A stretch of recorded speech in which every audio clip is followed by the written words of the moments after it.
A very warm welcome once again to the High Performance Human Podcast. It's your man Andy here, and I tell you what, we are in revered company today. We really, really are. Honestly, I didn't know if this little trip of mine was gonna have me converse with someone of this sort of stature or nature for quite some time, but I am incredibly privileged to be joined by Daniel Flynn, who is the co-founder of Thankyou, which is a social enterprise with a vision of making sure that we see a world where not one person experiences extreme poverty.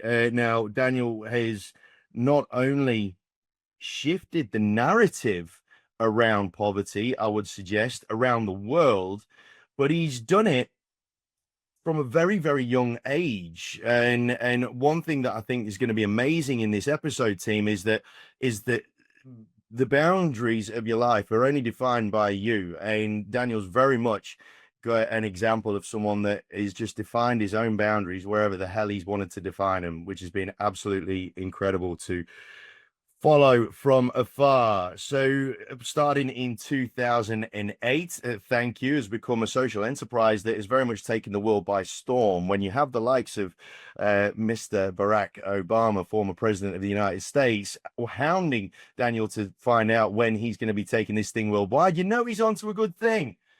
But as well as that, he is a dad of two. His co-founder is also his better half, and team. Everything that I've heard about from this guy from a personal point of view is that, geez, he's got his feet very much firmly on the ground. Daniel Flynn, it's an absolute pleasure and an honor to have you on the High Performance Human Podcast. How are you today? Andy, well, after that introduction, it sounds amazing. That guy sounds great. So thank you. No, it's an honor to be here, and I think the pretty conversation we were having before this went live, I just think the mission you're on is important. These conversations you're having, so I'm glad we got time today to do it. Very, very good, man. I'm really glad you're going to help us out. So, team, the High Performance Human Podcast, for those of you that are listening for the first time, is it has a purpose of trying to make success more attainable, more accessible. There is a paralysis of information in society these days, and what we want to try and do, the likes of Daniel, myself, and a few others that have been on the podcast so far, we want to try and make you feel that you can achieve what you want to achieve and do it in a way that becomes a little bit more practical. So no kumbaya conversations will be found here. So Daniel is also a dad of two, as am I. So we're both young parents as well. And so hopefully we'll be able to shed some light for you guys, especially if you are a parent to young kids and have concerns around how the world's going to play out moving down the track. So, Daniel, before we crack on, though, I wanted to ask if you could just give us a bit of an elevator spiel as to who you are, what you're about, and what's brought you on this journey to get to this point. Awesome. Look, what brought me to this point? My mind goes straight back to a moment. I was 19 years old. I actually had a bit of a plan, I thought. My future career, I'd sort of map some stuff out in property development and business. But I find myself, like I am right now, sitting in front of my computer. And in this particular moment, I've got tears streaming down my face because I'm watching stories of kids who don't have access to clean water. And probably worse than that, in this part of sub-Saharan Africa, they talked about their brothers and sisters dying from waterborne disease. And the tears came from, like, it's a moving, shocking story, but also the question of what if it's me? Then I saw another number. It was the amount we spent on bottled water. Today it's 350 billion. When you zoom out to consumer spending, it's $69 trillion. That's what we spend as consumers. Thankyou, the elevator pitch. It's a bridge between these two extreme poverty. How do we end this injustice? Well, I think together we can through the products that we purchase. And at Thankyou, we've created a brand and a consumer goods business with now 50 products like hand and body wash that exist 100% to help end this injustice. I think the secret behind Thankyou it isn't really good product. Although when you test it against others, you're going to discover this is remarkable product. But it's the people who made it. It's the people behind this. We have the most beautiful, remarkable innovators coming together to create the brand you see. We've raised $18.55 million and we've distributed it. But it's not just the people that make it that make this awesome, it's the people that support it. One super quick story, then I'm out. Back to you, Andy. But this shows you the power of Thankyou, the movement behind this. So for 5 years, the two biggest supermarkets in Australia, they said no. And that was hard. They've got 70% market share. And so we threw to the people. It was a petition. We said, hey, everyone, 2 weeks from today, we're presenting to Coles and Woolies. We need you to jump onto their Facebook wall to see if they stock the Thankyou products, that you'd buy them. And it was so fun.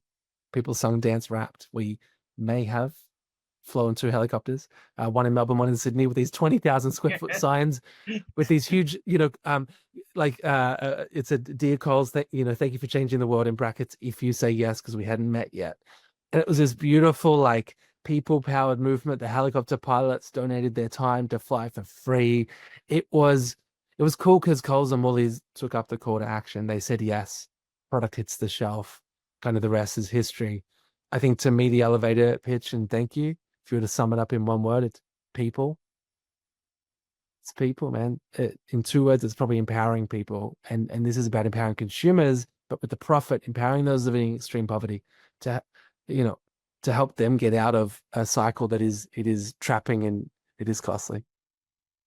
Man, there's a couple of massive questions that I want to ask you off the back of that. But before we crack on, Daniel, we have this tradition. After we ask the first question, the next question we ask is what your opinion and what your belief is around high performance humans. I have this notion that there's 4 elements to it: success, connection, influence, and happiness. And not one can exist or survive without the other one in a bit of an ecosystem. Really intrigued to see what your version of a high performance human is. What is your definition? Look, this comes from depth of journey, and maybe we get into some of the details later. It's come from some hard places, but I think my definition of high performance is a little out of step from the cultural narrative of pure winning at your said discipline, be it from sport to business to speaking. To me, true high performance is the ability to be at the top of your game in that and to deliver great results whilst managing the foundations, the more important things in life. And so often we see this trade-off and someone hits this peak. We are a high performer, yes. And then we're like, what? Drug addiction? What? Broken family? Horrible? What? That? And I think, to me, I'm like, wow, we've created a world where we still hero that. And then we're shocked at sort of the fallout. I think the future of high performance is, and my dream is that, if you were to interview my co-founder and wife, she would say, oh no, as a husband, I'm not sure if she'd ever say he's a high performer, but like he's really good. Hey, look, at the end of the day, we've all got shit we need to improve according to our partner. Yeah. Right? Correct. But the dream state is that the kids grow up and dad's not perfect, but like he was a great dad. He was present. He was what we needed him to be. And also, there's some books and they did well, and there's some social enterprise that did well, but like I think for me, a high performer is the one that can manage that. And I would almost, not trying to be controversial here, but I would say if you're only able to high perform in a kind of said discipline at the cost of what matters most, I don't think that's high performance. I think it's a cultural definition of it, but I think we're selling ourselves short. Do you think that I completely concur? Do you think that a lot of that is down to what society has prioritized as important, right? So the glamorization or the amortization of success and material goods and so on and so forth, like you said, we are operating in extreme consumerism, right? Which is what you're trying to address the balance of. But would you suggest then that we've got it twisted in terms of what is actually inherently important to us as human beings from a societal point of view? Yeah, and this is why it's a tricky topic, because it sort of digs deep into the sort of the human psyche and some of these like really big ideas and sort of ugly realities. And I think social media has done a very good job at just adding fuel to what was already kind of unhealthy human reality. Stuff like Mhm. greed and like these sort of like these ideas of like more and win at all costs. And I think you know it's yes. In answer to your question, yes, I think we have it wrong, but we also it's hard to fight it because everyone's in on it. You know, Yeah. we're still heroing the super fast rise to fame. Like we hero that. I mean, right now I'm reading this morning about a someone who I've thought is amazing and looked up to for a long time. I'm Mr. Beast, and he's most successful YouTuber and influence on the planet, and he's 26, and I'm reading articles and watching videos about all of the things he's got wrong, and it's looking hectic for him. But Mm. like, there's so many before him. Like that's YouTube's star, but you go across business, you go across sport, you go across Justin Bieber and music, like epic rise to fame. Everyone's like, yeah. But like the speed of that, and he was great at it. But then everyone's like, yeah, but he got some other stuff wrong, and he. But I think we've got to address this. We've got to talk about things like speed of growth. We've got to talk about like maybe redefining success. And I think some of this is bubbling up, and one thing that social media has done well is a little more transparency. So let's say you're a leader and you're winning and Mm. perceived to be winning. Great, right? In the old world, you could probably do that whilst being a pretty terrible human to a lot of people and get away with it. Today, there's a little more transparency. And so at some point, bad actors who appear good in time are called out. And so, I think that's doing a bit of a natural reset. Yeah. I'm interested to dig into what you were saying before about the about thank you, and you said it's about the people, and you said the words good energy, right? You said the words good energy coming together to for a greater purpose. Um, Obviously in society and in the perception via social media, because let's not blame social media, it's our use of it, right? But Mm, um we obviously we have a negative bias as human beings. Our brains automatically gravitate towards the negative because it is a natural safety mechanism, so he wants to make sure that everything's safe and certain and mm, all the rest of it, right? um but what you show, like the example that the greatest example that thank you is it's an example that the same volume of negative energy that creates so much of the drama that we see play out, and this is where that transparency really does, kick mm, off. I mean, being a pom in the UK at the minute, there's all sorts of riots kicking off and whatnot. Far right, far left, all going to shit, mm. right? And a lot of it over false narratives that has just garnered attention through negative Oh, energy, right? it's wild. um you look at the Olympics, and that poor woman who got Oh my an gosh. absolute barrage, but it happened before people actually understood the facts, right? And I looked at that as a parent first and was like, Yeah, how would you mate. be? How would you be if you were the if I was her dad? How would you be? Right? And Man, it broke my heart. I'm the same as you, and I felt tricked. Like because I was reading all the headlines, I was reading stuff, the clickbaits, and I was so yeah, like you messed up by this, and I'm like, wow. But what drove it? I think there's many things, but one of the things that drove it is almost what you're talking about is this high performance thing. So as influencers or commentators, people want to be quick, to be first, to be in the narrative, yeah, to sort of to win the content game, to sort of like better solidify their narrative of the world. And so they're out there, and it's like as humanity, we have to become slower to speak. And I know that sounds like what? We have to become slower to speak. We have to listen, we have to consider. And I think it's going to take a few more of these, moments, I think, for people to wake up to that. But it's there's actually wisdom sometimes in not speaking and in listening and in considering. And I couldn't agree more. And the point that I was coming around to was the fact that you manage, and I want to know how and why. Well, not I know why, but I want to know how.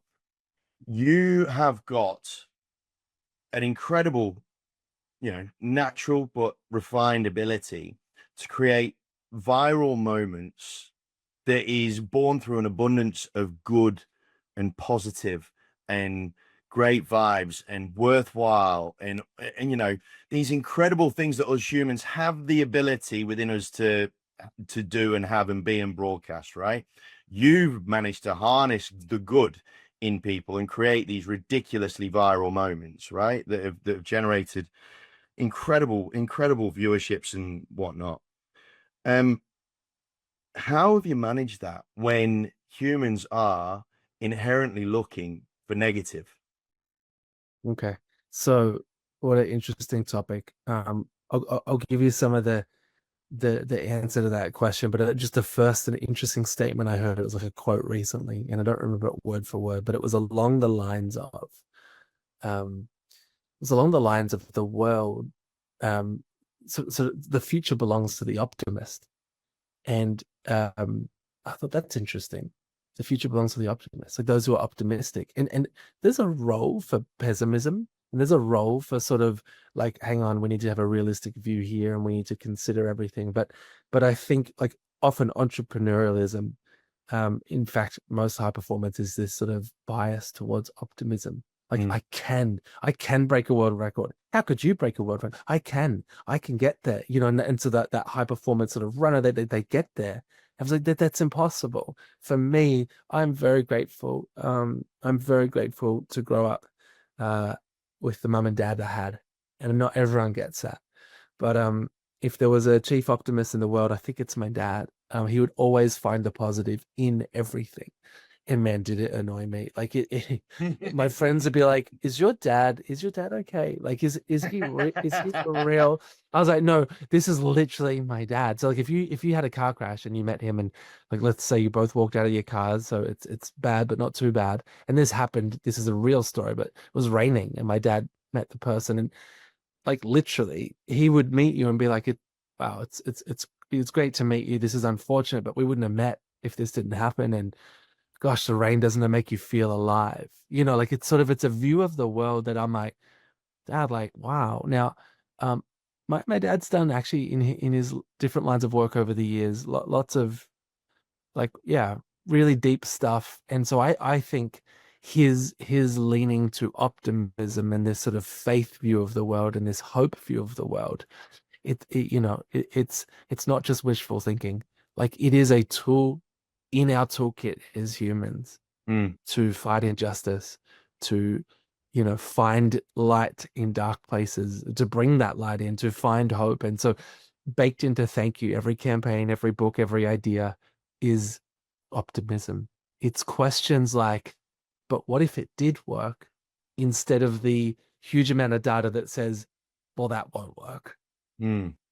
But the problem sometimes with this negative bias, I think it's a kryptonite Mm. for humanity, because we have a bias, we see the data, and then we find ourselves convinced to not even try.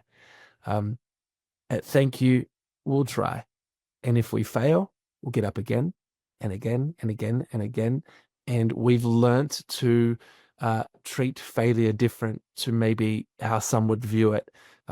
We have learnt, and recently been able to put language to this, we've learnt to see failure as feedback, literally just feedback, data feedback. So it didn't work. Why? What did we learn? Great. Now let's just keep going. Because like we're not stopping. Like we won't. I love Simon Sinek's work, The Infinite Game.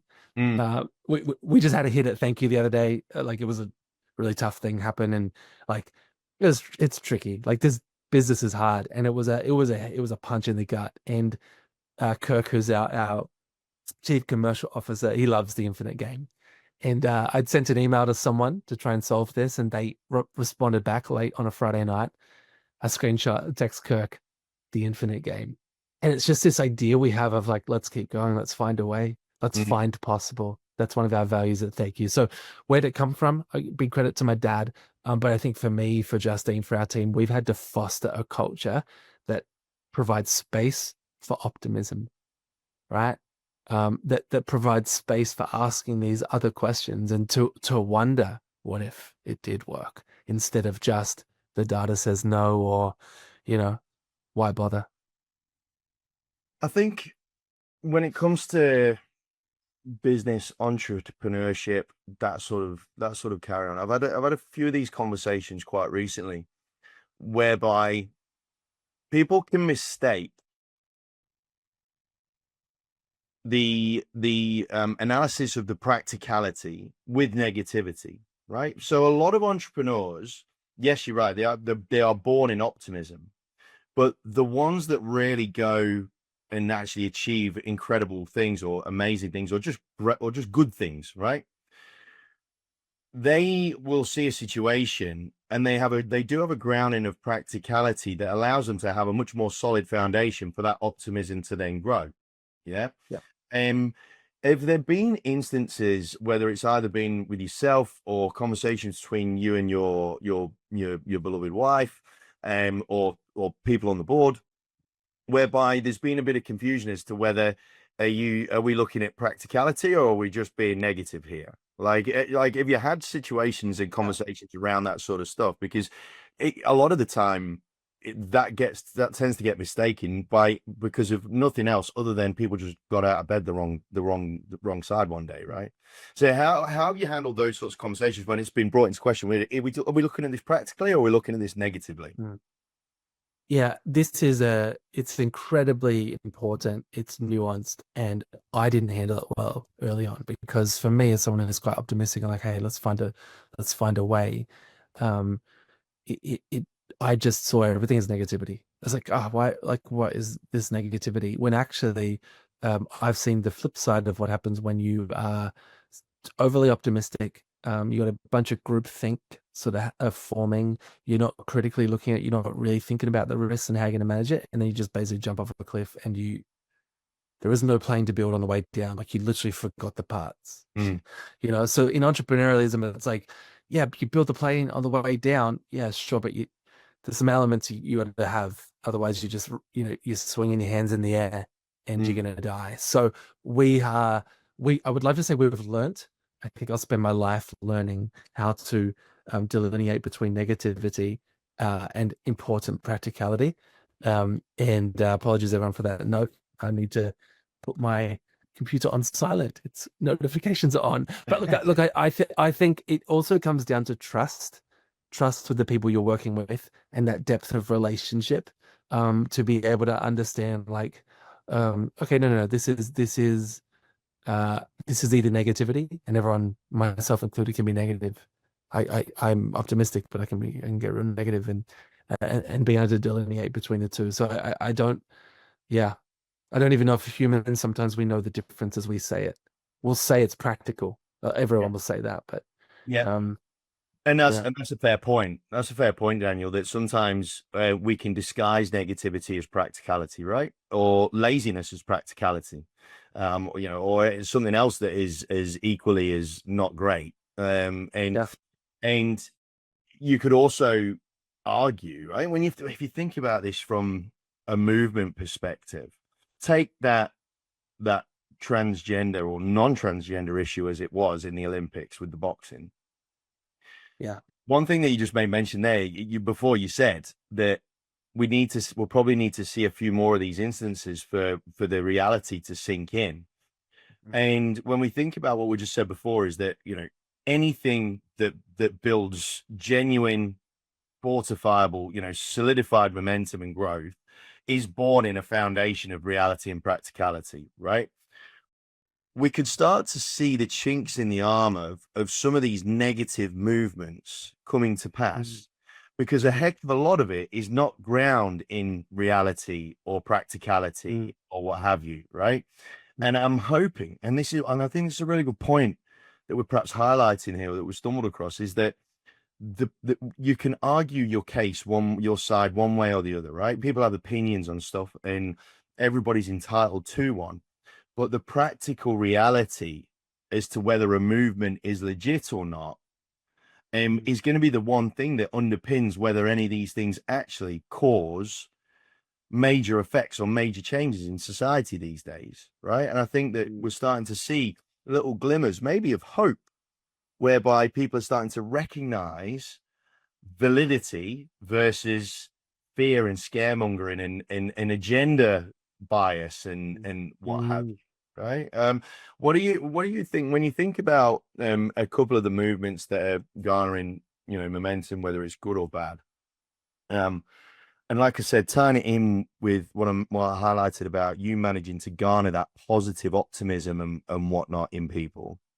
Do we think that, or how much of an opportunity do you think that there is, not just as a person that wants to invoke positive change, but from a business point of view? Let's get practical about this as well.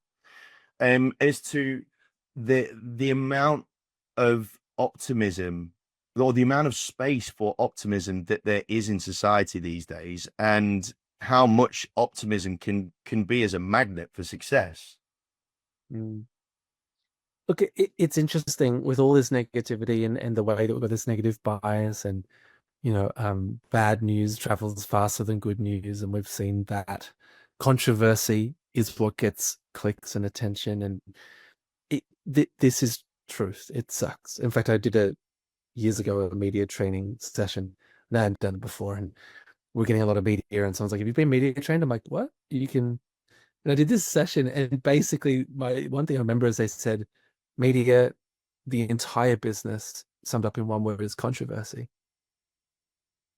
So if you're not able to say something controversial, be controversial, it's not controversial, you're not going to get on there. And I was like, that sucks. And it does explain why many good causes and many missions that people are on get no media until the day that someone perceives they did something wrong, or maybe they did do something wrong. Bam, go. Charity did X, Y, Z, boom. And it's like, well, hang on. If there's a true bad actor, call it out. Absolutely. But it's just that it's such a dark side of us, and so that's true, and that sucks. But what I love is that throughout all of human history, there are these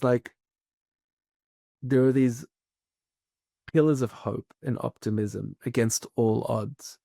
That the sort of the story of Mandela and Gandhi, and you think of Mother Teresa and some of these figures who just sort of went the other way against all odds. And I love the big movements. I personally love the Mother Teresa story because I was like, oh, she just did actually quite small stuff. I just did it in her own little circle and sphere, and overall, over time, that ends up having this huge impact of none of which I don't think she set out to lead a movement, but it's just beautiful. But I love that we're drawn to that too. So yes, we're drawn to controversy. Yes, it's interesting, but it becomes so sludgy and thick and all-consuming and dark that I think when we see these other stories of optimism or of hope, it brings something out in us, right?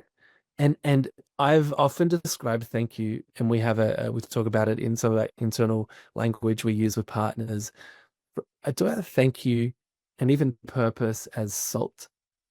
Go with me on the analogy. It may not be perfect, but if you had one meal with salt, and one meal, same ingredients, same chef, without salt, one just tastes better. It just sort of brings out the flavor. Now you could argue, well, what's the value of the salt?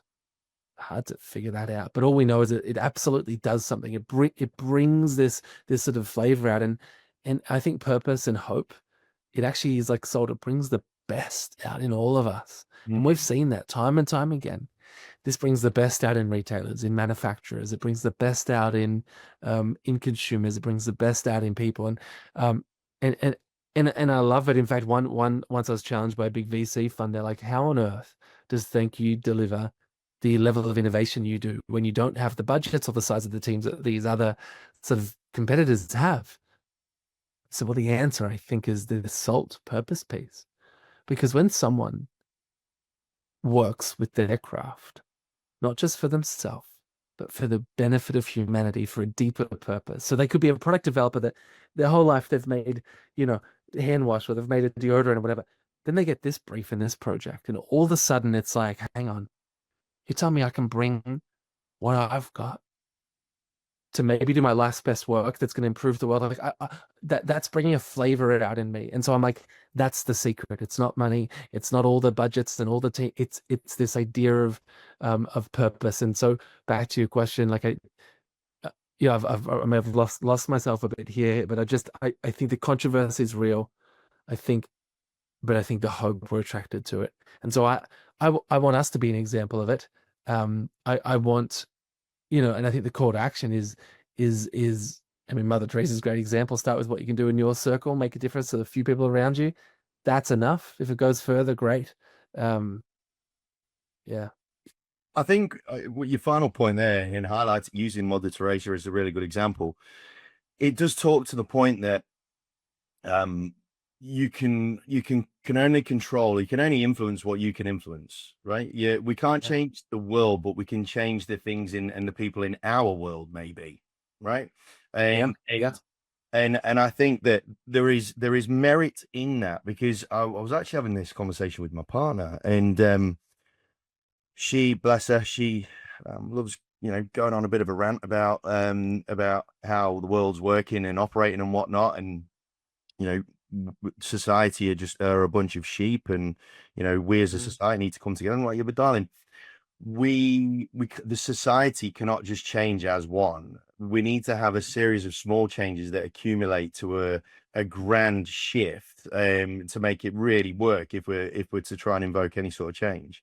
um Talking about the controversy bit, could you almost argue that it's actually more controversial to be positive nowadays than it is negative? Oh, yeah, yes, absolutely. And I would say not try to get too political here, but I think the most controversial position sometimes in politics is the centrist. Those who are kind of in what was originally viewed as the kind of moderate middle, and now that's controversial because if you haven't picked a side and if it's not far one way or the other, then you are what's wrong with the world. You are the personification of evil, and it's sort of this it's this dehumanizing thing that's going on, and so now it's controversial just to sort of be in the middle and be like, hey, maybe there's a little bit of good here and a little bit of good there, and so and I often feel like I find myself in this sort of centrist space in different places, and I suppose I say that to say this. um who would have thought that it's controversial to find yourself there? And I don't mean fence sitting, and that's such a nuance. But back to your point, I do think, yeah, it's controversial to be optimistic, to turn up to a big problem and say, what if we could change it? Yeah. And that's I think the business we're in. It. Thank you. We can't do it alone. When you were speaking, it was just reminding me of almost the foundational thinking around movements. And Mm. uh, the book, The Tipping Point, kind of sums this up from a business and movement perspective well. But there's a great YouTube video I saw once of one guy dancing in a field. Maybe you saw it too, but he's just dancing and it's awkward. And you're watching, you're like, oh, this sucks. This guy's going for it. He's giving it everything. And because of that, someone else gets up with him. Like Mm. he went so hard and then someone else got up. And by the end of this clip, it's like the whole field's dancing. And it wasn't an organized flash mob. It was a legit, like, this happened. And that is how movements start. Someone or a small group start dancing and everyone's like, that's so awkward and ridiculous. And then a few join. And by the end of it, what's more ridiculous is if you're the person sitting down with your arms crossed while everyone's having the time of their life, you look like the odd one out. 100%. Now, before I let you go, I wanted to just touch on a topic that we did mention briefly before we jumped on the recording, which was around how young people are being paralyzed by the volume of information, being completely weighed down with the volume of information that is available to them. Our brains are not wired to be able to take on the amount of data that is being thrust upon us. You will have seen it yourself plenty of times, and obviously being a dad of young kids yourself, and your awareness of how the world operates and your ability to spot viral moments and be able to create virality and whatnot.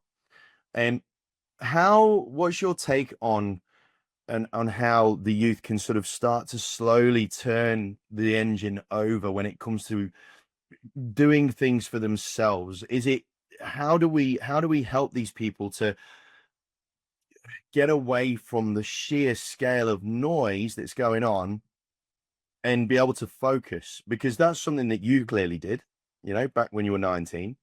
And it's something that you've clearly been one-eyed about, because hence why it's gone as well as it has, gone. What are your thoughts around this, and what are the sort of things that we can perhaps try and promote as leaders of the next generations coming through, to help them to find and keep hold of their purpose? Look, I would start just with an acknowledgement that it is hard. And one could argue it's always been hard. And, you know, yes, except we have never had literal trillion-dollar machines. These some of the biggest companies in the world who have got these algorithms absolutely aimed at this sort of one mission of maximizing attention for profit. And yes, they do some other things, and there's good, and we could spend a couple of hours talking about this, but I think what this means for young people is that your attention is being sold, stolen, extracted for value actually for someone else. Just as a side note, we are the product here. And so this makes it really, really tough. I get overwhelmed sometimes, purely when you look at extreme poverty and some of the issues there, and with the different reports we read and the emails we get, and you get this charity or cause fatigue. People talk about it as a kind of a mass societal issue, but even personally, it's like, man, there's just so many injustices, and after a while, you're just like, what difference are we making? So there is a key to this. It's possible. And I would say step one, this is going to sound too simple, but there is a lot of noise. Step one is remove yourself from the noise. Now there's two ways you can do this. I mean, so I saw popping around a while ago on social media that was a popular phrase of monk mode, where it was just referencing like what some of the old monks or different faith traditions, they would literally just go sit in a cave for years or on top of a mountain. So it was this like removing themselves and thinking and meditating. And so that's an extreme version of it. And I have a version of that in my life, which I call my blue sky day, where it's a day a week where switch the notifications off, emails, everything. And I get out, usually nature, climb a mountain, walk. And for me, take a notepad, pad and pen, and it's a time to sit back from the noise, to think, to create, to write, to dream, to work on thank you, not just in it. For me, it's actually been a really spiritual, kind of grounding, amazing thing, but it is quite extreme because a day a week, that's a lot of time. Not everyone could do that. So I would say, okay, but also sometimes I can't do that. But so I do have noise canceling headphones. Take that as a metaphor for you to say, even amongst the noise, how do you find silence? How do you get removed? Do a detox. I've deleted some social media apps. I haven't signed up to others. I've been off, Instagram on my personal account for coming on 3 years, and that was only a 3-week idea. I was going to do it for 3 weeks, Right. but the further I got away from it, the more profound this whole thing got. Now I wrestle with like how to stay relevant, how to stay connected. Like this is a few other challenges that it implements, but I would say like it's impossible to think with the noise. So you got to cancel that noise. Then you get to think. And you may have a job or a purpose or a mission that includes having to get into the noise and into the conversation and change it and shape it. this is an old movie reference, and now I feel like I'm showing my age, which I can't believe I'm doing this. But The Matrix is a great metaphor for me. And if anyone hasn't seen it, in The Matrix, you've kind of got this character Neo, and he goes into the Matrix, kind of into the system. Actually, I said Neo. Did I even get that right? I've even Yeah, lost my yeah, mate. age No, no, here. no, I'm with you. Okay. I'm with you. So he goes into the matrix, so plugs in, right? Does the missions, does the work, and then gets out and unplugs. And if you haven't watched that movie, watch it and see it as a metaphor for plugging into the noise, because there's some work to be done in the noise, and we operate at Thank You in the noise, Mhm. and helping try to change and shape the conversation, but then unplug from the noise. Um, I find it hard actually unplugging. I find it hard plugging back in. Yeah. But that's just me, and I'm sure you'll find it hard too. But start there. Once you've unplugged and you mentioned you go find yourself, put yourself in nature, and you take a notepad and pen. How do you begin your train of thoughts? Because I think for a lot of people, they hear about all these notions and ideas of meditation or getting away and unplugging and all that sort of stuff. But then when they get there, they're like, well, the fuck do I do next? So Totally. And I'm probably not even just that question. There is a literal, like an actual measured withdrawal that you're going through. yeah. A withdrawal like this. So actually, like, I finally got to this space of quiet. It's actually going to be hell until Mhm. you get through. And that's just a trigger warning. It's gonna be real hard. Like, you come off sugar, you come off coffee, it's hard. You got to basically get through that period. Acknowledge it's going to be there. The withdrawals, the sort of, I need to be on my phone. I need to be scrolling. I need another hit. I need controversy. You got to Mhm. pull away from that. You got to basically get through. Maybe you need a friend. Maybe you need a therapist, like someone who can actually help you navigate like this little period of time. Once you get through that reality, I think then you have clear space. Um, and in that clear space, there's a few things I would say is like, you're not on your own, and you're not having to reinvent things. There are amazing books, which I feel like reading a book is a lost art form, because like I Yeah. can just, yeah, but there are, and I'd encourage someone to read the book versus the listen to the 10-minute summary of the book, you know, in like 2.5 times speed. Like, Yeah. I mean, yeah, good for you. Like, yes, you can do it. Yes, you can absorb some information and jump to the next stuff. The process of like slow learning, it's like a lost art form, but it gives you time to consider, gives you time to have your own thoughts about the thoughts you're reading. Mhm. And so that's like a book. Can't believe I'm saying it, but just it's like that is great because you've got someone else who's thought long and hard about a topic that maybe you're interested in, you're exploring, and you get to navigate it with them, but then having your own thoughts along the way. A podcast may be an example of that too. But I think you don't have to do it on your own. I also have built in time in those days sometimes to catch up with someone. In person, ideal, on Zoom if I have to, or a phone call. And we talk about things, and I get to hear other people's perspectives. Like, I don't think we're meant to walk alone. Mm. And that's an important like nuance in the pursuit of silence and space, is not to end up in a lonely dark place. That's not Mm. the goal here. I like that. Silence can be shared, team. I think that's something for your notes, I reckon. Silence can most certainly be shared. And I think for a lot of people, because of how accustomed we are to not having silence, I think they fear it. They fear what Mm. they're gonna find. And I know that I've gone through challenges of that sort of nature where, when you're forced to look at yourself, what you see is something that you've either been denying for a certain period of time, or you get shocked in and realizing something about yourself that you didn't realize was there because of how much distraction there is in the world, right? But it's the only way that you're going to be able to take control of yourself and your own emotions and your own thoughts and your own feelings and your own purpose, Mm. which is what we were talking about in the first place. Daniel, I'm very conscious of your time, and I would love to keep asking you plenty of questions. The way in which you articulate them it makes me feel calm. So, if it makes me feel calm, I'm one of the not the easiest person to calm down. So if you're making me feel calm, I'm absolutely certain whoever's listening to this, you're going to be feeling a benefit of just listening to this lad wax lyrical. So thank you so much for everything that we've gone through today. There was one final question though that I always ask, and because it doesn't matter how much of a high performer you are. We've all got chinks in the armor that we're working on constantly and what have you. Like you said, we're forever learning.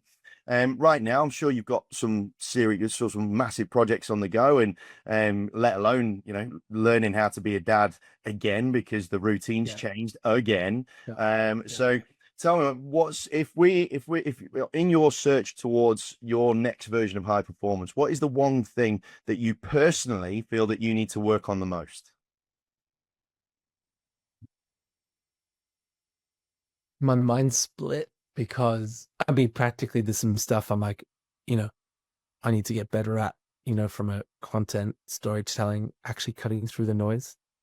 Like I look at that now, I'm like, it's getting harder. You talk about his viral moments and being relevant. It's getting harder because you're competing with just some rubbish that ends up sort of taking the attention. So there is like a refining the craft of that, like and as storytellers, which we are as a brand, like and even for me individually, there's some work there. But I think based on the conversation we've just had, I'm probably challenged at a deeper level. That word silence that you said. There's a quote once I heard that said silence is deafening, and silence can be deafening. I think, true high performers comfortable in silence. I used to go to float tanks. If everyone's done it before, it's like you float in this salt water and they shut the thing and it's all dark, and some people hate it because they just can't handle the silence. And I have struggled with that, but I actually found peace in silence, and it's not easy peace. It came from confronting the shadow. Yeah. And working that through with my wife, a great counselor, mentors, and actually, like, high performer, you can run out there and like win some awards. And I've stood on stages, been given some awards, and I'm like, what? How is this is crazy. But behind the scenes, it's like actually it's the comfort in silence and the shadow. And this now digs into like the bigger questions. What am I going to keep working on?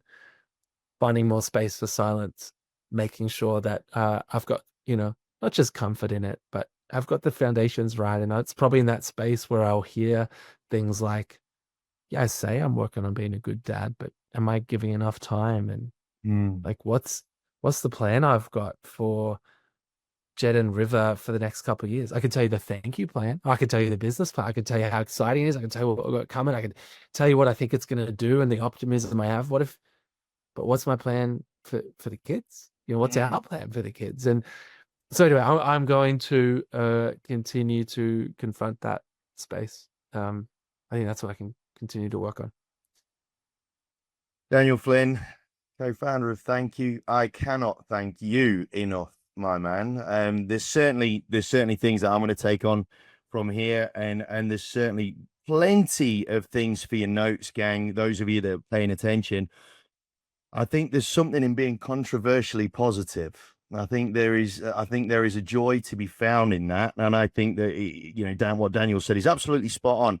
You know that when you see one of those positive videos, it invokes a reaction and a visceral emotion in you that I think can be just as addictive, and which can then become a real positive shift in the way that society works. But being peaceful in that silence is something that I think plenty of us fear or struggle to even remotely consider. But as Daniel mentioned just there, it's something that if you are a true high performer, you've got to be comfortable in that silence and in your own silence. I think that is real self-control at its highest form. Daniel Flynn, thank you so much for your time, and I can't tell you how much I appreciate it. Thanks, mate. Great to chat. All right, then, team. Thank you so much for joining us on this episode. Make sure that you look after yourselves and each other. Stay safe, healthy, happy. And until next time, we'll catch you again. Speak to you soon. Take care.